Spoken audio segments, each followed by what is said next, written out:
It's Thursday, January 20. This is the news on PBCJ. I'm Gabrielle Thompson. Pressing forward in faith, hope, and love. That's the running theme for this year's National Leadership Prayer Breakfast. As is customary, the nation's political and civic leaders gathered to focus. NLPB Committee Chair Reverend Sam McCook underscored the benefits of the annual event, which is now in its 42nd year. Proceeds from the event are being donated to the Clifton Boys Home in Darliston, Westmoreland. Simone Absalom Gale shares some highlights from the event. The 42nd staging of the annual National Leadership Prayer Breakfast took place at the Jamaica Pegasus Hotel. It was held under the patronage of Governor General, His Excellency Sir Patrick Allen. As we reflect on the past year, we are forced to reckon with missed opportunities, disasters, crime and violence, morality, integrity, and the pandemic, what it has shown us about ourselves and how much we care for others. Chairman of the NLPB Committee, Reverend Sam McCook, says the event is beneficial to Jamaica. We gather to celebrate, to give thanks for life, for God's blessings on us as individuals, on our families, on our communities, and on our nation. We gather to reflect on where we are, what we are experiencing as individuals, and what we experience as a community together. COVID has shaped a lot of things in this year. The guest speaker for this year's National Leadership Prayer Breakfast was Reverend Dr. Rohan Ambersley. Pressing forward in faith, hope, and love is therefore a fitting summon for all Jamaicans. To be clear, when we talk about faith, hope, and love, these are not empty platitudes. These are not just religious words and high-flown cliches. These are not esoteric concepts, but very practical requirements for meaningful living for all of us as human beings. In addition to greetings from the patron of the event, along with prayers and messages from spiritual leaders, attendants were given food for thought with scripture readings from Prime Minister Andrew Holness and Opposition Leader Mark Golding. Leaders of government, civil society, business, the judiciary, and the diplomatic corps were also in attendance. Giants fall and soar. The Jordan rolls back for me. The angry billows cease when Jesus stands and says, peace. Oh. Jamaica is open for business, and the Ministry of Foreign Affairs and Foreign Trade has been and will continue to be integral in identifying economic opportunities, leverage existing relationships, and building new ones. That affirmation came from Prime Minister Andrew Holness on Wednesday as he gave the keynote address during the official opening ceremony at the Hugh Lawson Shearer Building, the new headquarters of the Ministry of Foreign Affairs and Foreign Trade in downtown Kingston. Prime Minister Andrew Holness says the Ministry of Foreign Affairs and Foreign Trade is ideally placed to ensure that international partnerships have practical meaning to Jamaica's national objectives. A proactive and agile foreign policy is necessary in a dynamic global environment that has grown increasingly complex, especially amidst the COVID-19 pandemic. Our focus on recovery will require even greater attention to how we identify opportunities to leverage existing relationships and build new ones that will enable us to meet our diverse needs and requirements. He applauds the ministry's move to establish the Economic Diplomacy Program. I'm pleased to note that this joint venture with JAMPRO is already reaping success, with new business opportunities registered with interests in India, Japan, China, Germany, the United States of America, South Africa, and the Caribbean and Latin America, covering areas such as business process outsourcing, distribution of Jamaican film and other creative content, logistics operations, and others. Minister of Foreign Affairs and Foreign Trade, Senator Kamina Johnson-Smith, says the ministry remains a key player in Jamaica's trade and cultural identity on the world stage. We've established diplomatic relations with over 160 countries, representing partnerships at every level of development and in every geographical region. This outlay is supported by Jamaica's 20 diplomatic and consular missions overseas and a network of now 95 honorary consuls who altogether are charged with the traditional pursuits on our foreign policy agenda, in addition to championing our new year-old economic diplomacy program. The new headquarters of the Ministry of Foreign Affairs and Foreign Trade, located at 2 Port Royal Street, downtown Kingston, was officially named the Hugh Lawson Shearer Building in honor of the late former Prime Minister. The Most Honorable Hugh Lawson Shearer was Prime Minister from 1967 to 1972 and served simultaneously as Minister of Defense and Foreign Affairs. In 1980, he was appointed Deputy Prime Minister and again Minister of Foreign Affairs, the longest-serving foreign minister, laying the foundation from the inception of independence for a principled and forthright foreign policy posture which has served Jamaica well.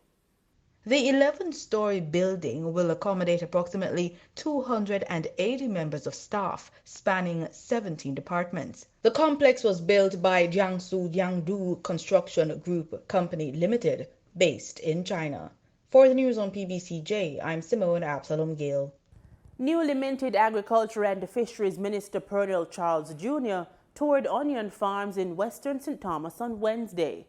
According to a 2011 study, Jamaica consumes approximately 12,000 tons of onions annually. In 2021, the ministry embarked on a plan to drive onion production across the island, thus reducing the island's import bill. In fact, the long-term goal is to replace 70% of Jamaica's onion imports with local productions. Marlon Samuels gives us the details of the minister's tour. Flanked by functionaries and key stakeholders, Minister Charles took the field literally. He underscored the vital role of the crop sector to the island. Every household must eat. We must provide food for all Jamaicans. Every tourist that comes here has to eat. Every member of the diaspora has to eat. And the international network, the global market, is demanding Jamaican food. So we have a lot of opportunity for farmers to increase productivity because everybody wants Jamaican goods. Western St. Thomas Member of Parliament James Robertson was also a part of the tour. These onion farmers in Yalos and this area have been organized for 100 years. The Rural Agricultural Development Authority, RADA, provides technical support and guidance to the farmers. We're trying to ensure that we sustain productivity of these crops and to be better able to manage them so that the farmers can really make some money and their economic well-being is improved. We spoke to some of the farmers themselves. And I do watermelon, cantaloupe. As I say, predominantly now is the onion season, so we are involved in the onion production. It's not it's a very scarce commodity in the country. We import so much onion, so I mean, to be a part of the team that will provide onion for our country, it's a joy and a pleasure to do so. So, Minister, right now, we want some fertilizer and some chemical. Because right now, we got a farm store, the small farmer them. They go through hell. Every week they raise it. So we need some fertilizer and some chemicals. We want some. We're working on it. One of our success story, Minister, is that she has brought her son into the production, and he has bought himself a car and is on his last year at UTEC. And also my sister. And our sisters are in it and doing well. Also friends encouraging. Yes. With the support of RADA, with the support of the ministry and our other agencies and departments, we're going to give everything we can to our young persons, our women and our farmers to make sure that you can be the best. As the country continues to push for food security, the Grow What We Eat, Eat What We Grow campaign is even more essential now than ever before. For the news on PBCJ, I am Marlon Samuels. The Kingston and St. Andrew Family Court has reopened on Thursday, but under the provision of taking emergency matters only. The court was shuttered on Monday for deep cleaning after some staff members tested positive for COVID-19. Motorists will see increases at the pumps this week for both gas and diesel. We get the finer details plus other updates in this timely business report.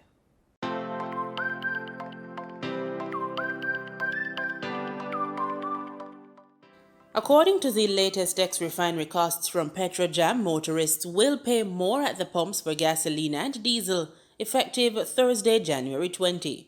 87 and 90 octane gasoline are both up by $3.06 and will be sold for $169.18 and $174.65 per liter respectively.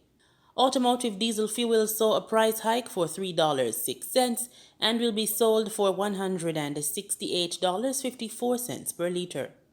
Ultra-low sulfur diesel is up by $3.06 and will be sold for $174.55 per liter.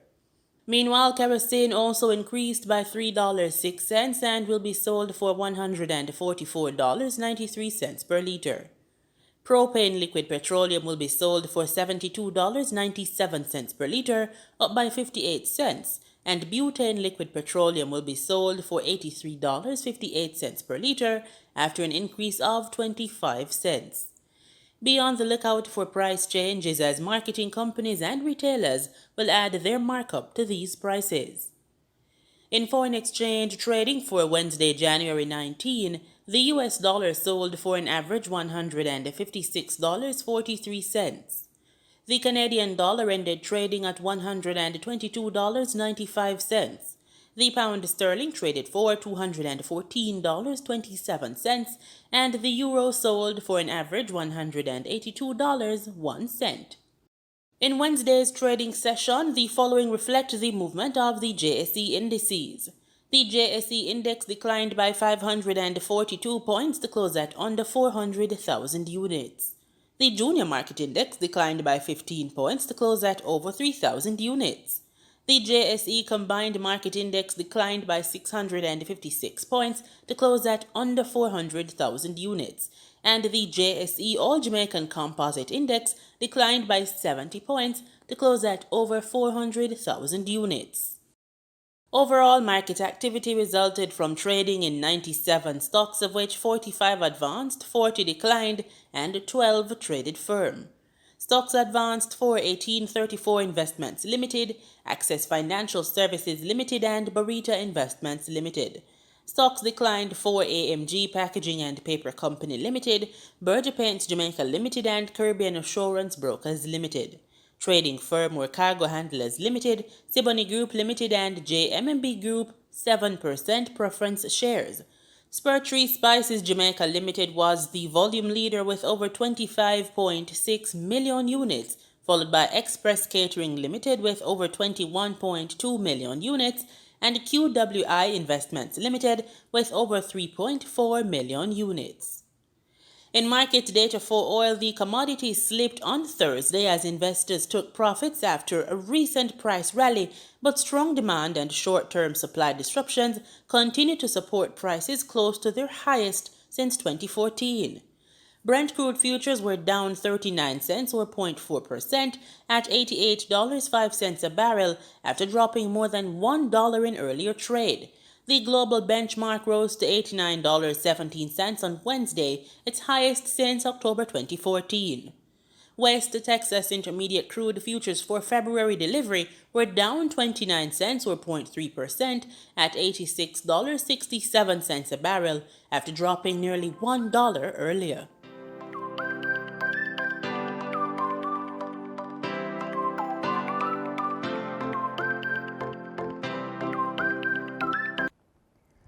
We begin our regional reports with news out of Barbados. The Mia Mottley-led Barbados Labour Party, BLP, has retained the leadership of the country's government in the first post-Republic general election. In the early hours on January 20, Democratic Labour Party leader Verla de Peza conceded following a heavy defeat in the Barbados general election held on Wednesday. According to votes counted, the DLP are not projected to win any seats. The BLP's party color is red, and red wash was typed on social media platforms as persons reacted to polling data indicating the party was projected to win all 30 seats across Barbados. This is the second consecutive time the country has seen a victory like this for the Barbados Labour Party. Speaking at BLP headquarters, Prime Minister Mia Mottley addressed supporters following the declared victory.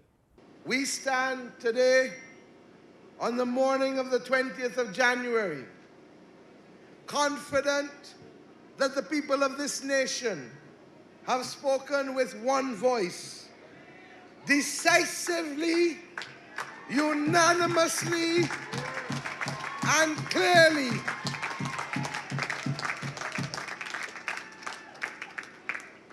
We want each and every one of us to thank the people of Barbados for the confidence that they continue to repose in us to be able to lead this country first to safety and then to prosperity.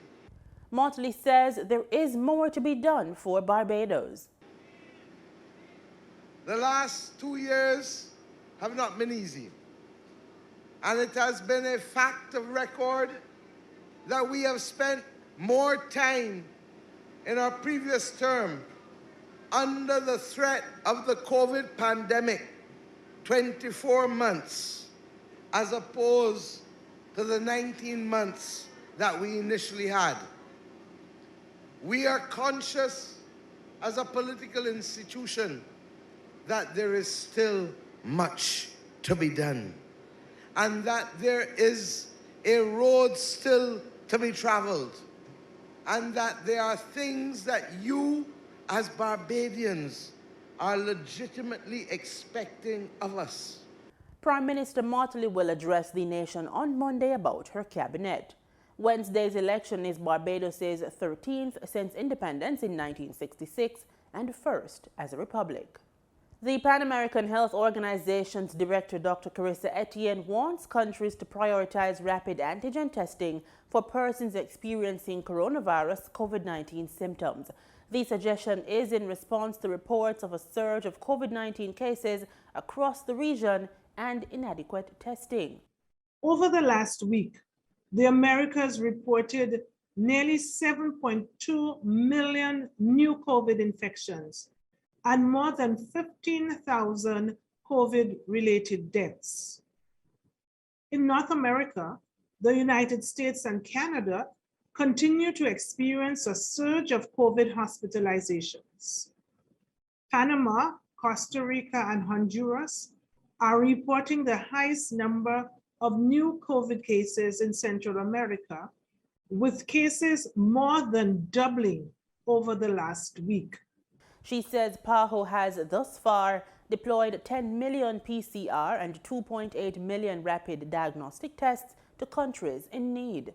We believe that the best way to scale up testing is to leverage rapid antigen tests, which offer a diagnosis in minutes and not days.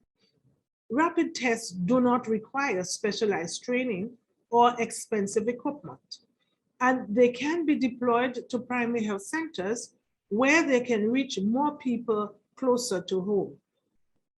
We urge countries to expand testing at the community level to relieve the pressures on hospitals which are working overtime.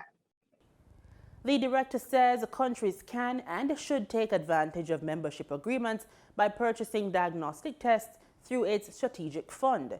In the last few weeks, we have sent tests to quickly increase capacity in Bolivia, Suriname, Trinidad, Tobago, and St. Kitts and Nevis. PAHO has also established long-term agreements with 2 of the WHO-approved manufacturers of COVID diagnostic tests so that we can secure tests for our region at a fraction of the price. Dr. Antigen was speaking at a recent virtual COVID-19 media brief. In Grenada, the Ministry of Health has made some changes to the COVID-19 protocols implemented for fully vaccinated travelers entering the Maurice Bishop International Airport.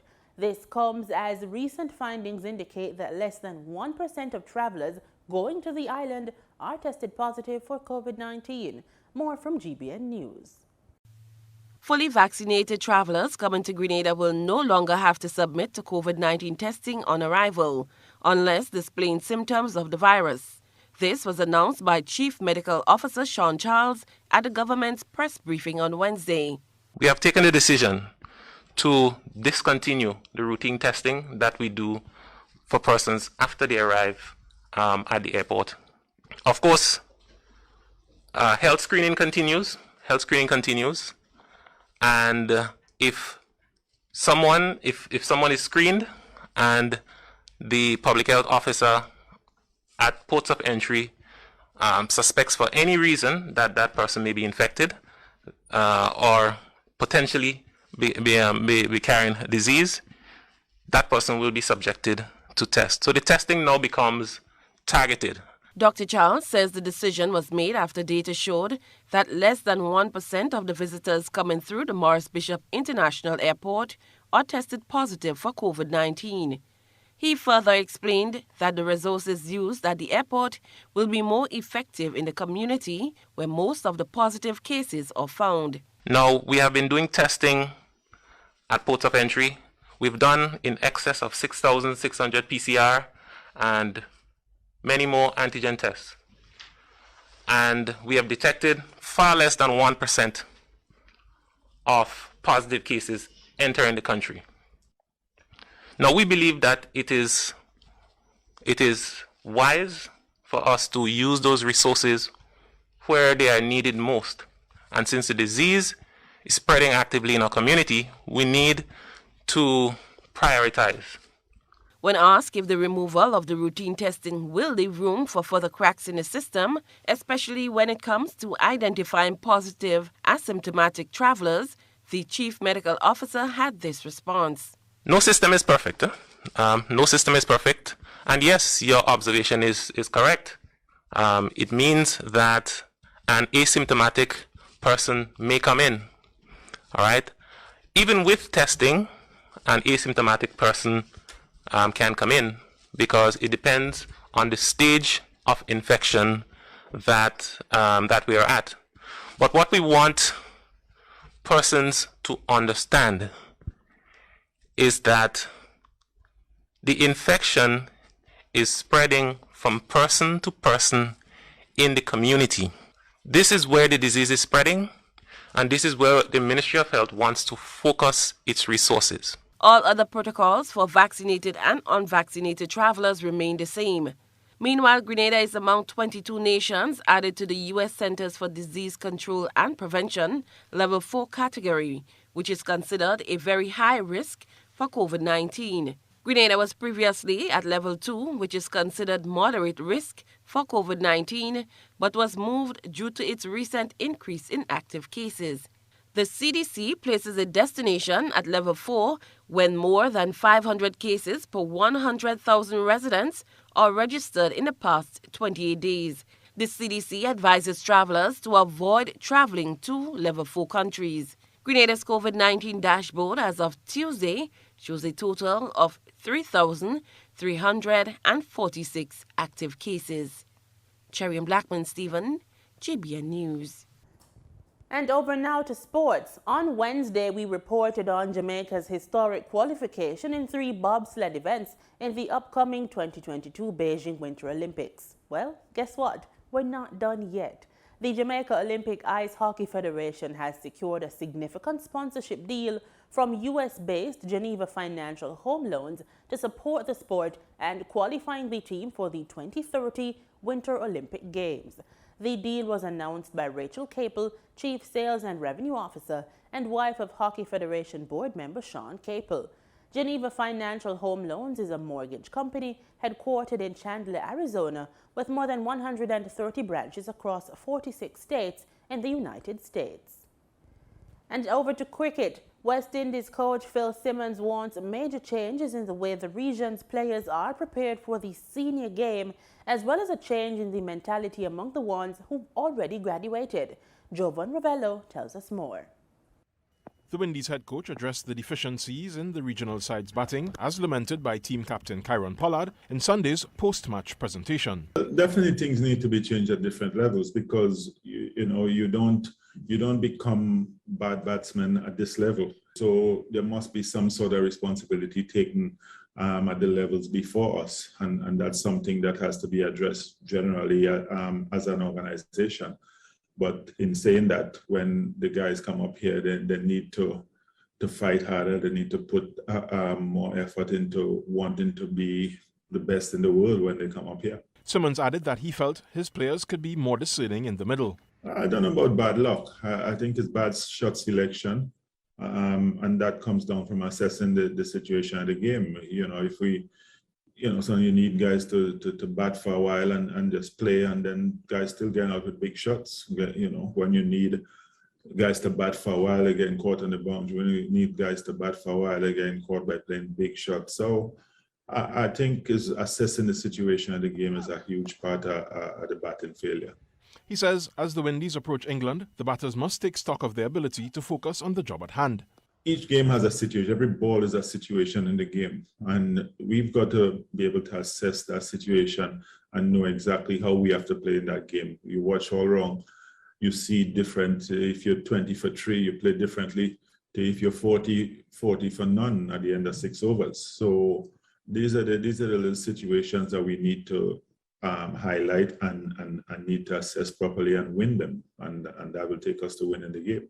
Despite the challenges, the former Windies all-rounder eagerly anticipates the injection of enthusiasm from players joining the squad for the 5-match T20 series from January 22nd to the 30th. Jovan Ravello, TTT Sport. In other sporting news, the Guyana Table Tennis Association, GTTA, is finalizing plans to start the Junior National Championships on Saturday at the Cliff Anderson Sports Hall. Newsroom Guyana's own Akeem Green filed this report after getting the latest from GTTA President Godfrey Monroe. The GT and the Fixtures Committee are still in discussions with some elements that relate to the schedules of the events. But based on the preliminary itinerary, the plan is to have action from 9 hours to 19 hours on Saturday. Action will continue on Sunday, then the following Saturday, as to allow limited capacity in the sports hall in keeping with the COVID-19 protocols. According to Monroe, the tournament will have doubles along with singles in under 15 and under 19 division for both boys and girls. After the junior championship finishes on the 29th of January, the plans to start the seniors on Sunday. The significant aspect of these championships is it being the baseline for selection for national teams in 2022, from the standpoint that apart from the winners, those who finish below could be chosen for developmental tours or programs organized by the International Table Tennis Federation. It means now the GTTA, based on the results of the nationals, can decide which player falls into these categories and bring a more structured system for team selection. For the newsroom, Akeem Green. And that's our package. Join us tomorrow, same time and place, as we bring you more news and sports right here on PBCJ, the People's Station.